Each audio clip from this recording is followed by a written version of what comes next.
Definisikan ghibah itu zikruka ahoka bima yakruh, menyebut saudara kita yang kalau dia dengar tidak suka. Definisinya itu aspek apanya saja, fisiknya, nasabnya, akhlaknya, kebiasaannya gitu.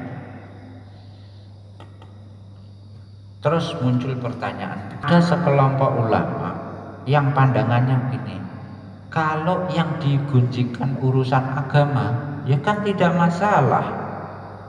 Ada orang pengkhianat, orang dolim, pencuri, penjahat, koruptor, itu kan kalau kita mencela, menggunjing dia, mencela dia, itu kan juga Allah mencela mereka. Tidak masalah kan kita mencela hal yang dicela Allah.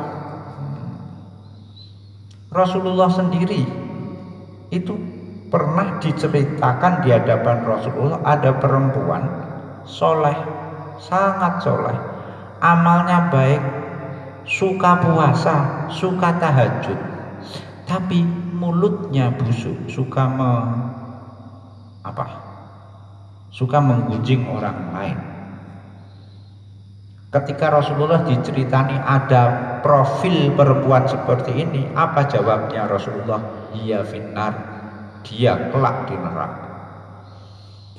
Ada perempuan lain dirasani Kanjeng Nabi, orang perempuan ini wayu, sugih, pinter, ning siji napa medit. Lah apike apa wong medit? Artinya apa? Ini riwayat ini dipakai dalil bahwa perilaku buruk seseorang secara agama buruk itu, kata kelompok ini, itu boleh dipergunjingkan oleh Imam Ghazali. Salah, tidak begitu. Meskipun mereka ini pelaku-pelaku kejahatan, ya, maksiatan, itu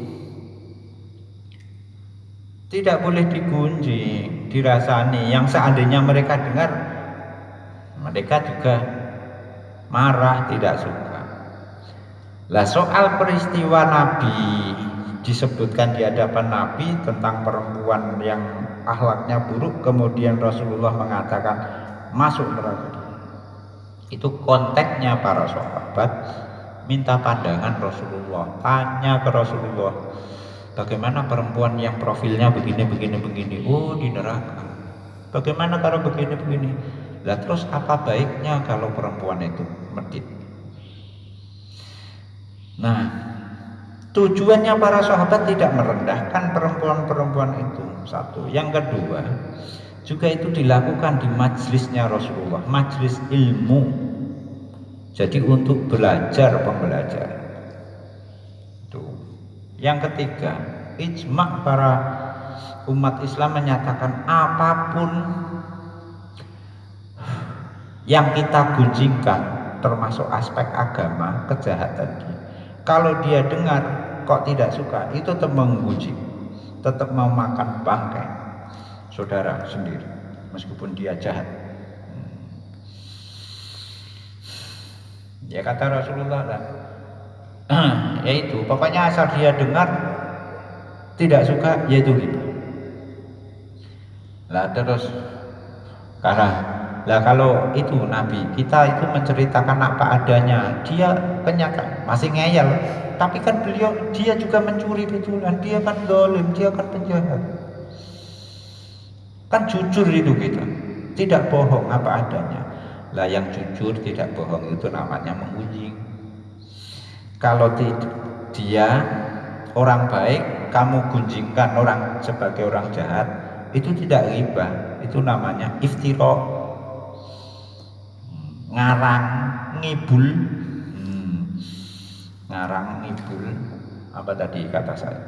Ngarang ngibul, fitnah ya, bahasa pasarannya fitnah, ngibul. Ada lagi satu di Quran itu ada juga ini, apa tadi, ghibah ada, iftira ada, yang ketiga ifku. Apa itu? Desas-desus, gosip. Apa itu gosip? Taqulu ma balaghoka. Apa yang sampai kepada kamu dengar, kamu ikuti, kamu ucapkan. Jadi berita yang tidak jelas ikut kamu sebarkan. Itu berarti kamu melakukan ifku. Menggosip. Artis iki wah tarife sekali main film maksudnya. Kowe tekan pikiran tekan main film. Wah itu sekian M, ratusan M misalnya. Kamu ada postingan tidak jelas beritanya kamu share, itu namanya ghibah, iftiraq apa ifku. Iftiraq itu sama dengan buhtan ya, sama. Jadi ada ghibah, dzikruka akhaka bima yakrahu shadiqon. Buhtan atau iftiraq itu dzikruka akhaka bima yakrahu kadziban.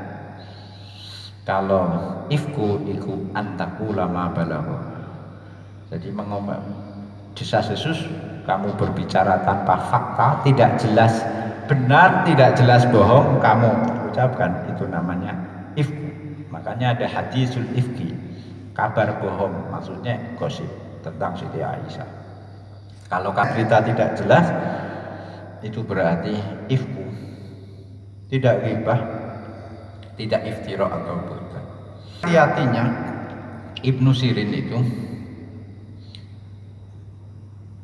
ditakoki wong, Pak, mana orang yang jualan, tanya biasa, mana orang yang jual pulsa, mana yang orang yang punya motor Grand Max. Nanya Grand itu loh wong ireng. Astagfirullahaladzim, aku bareng muni ireng ya. Padahal yo ciri paling mudah ireng. Ibnu Sirin kalau mau cerita orang lain itu loh orangnya yang maksudnya orang wong buta itu, buta sebelah gitu, PC gitu apa itu tidak cerita orang yang terus demek itu pakai isyarat, jadi menghindarkan kosakata yang itu tadi. Aisyah, jangan sekali-sekali kamu mau menggunjing orang. Saya itu pernah menggunjing di hadapan Nabi. Ndak nika wong cendeke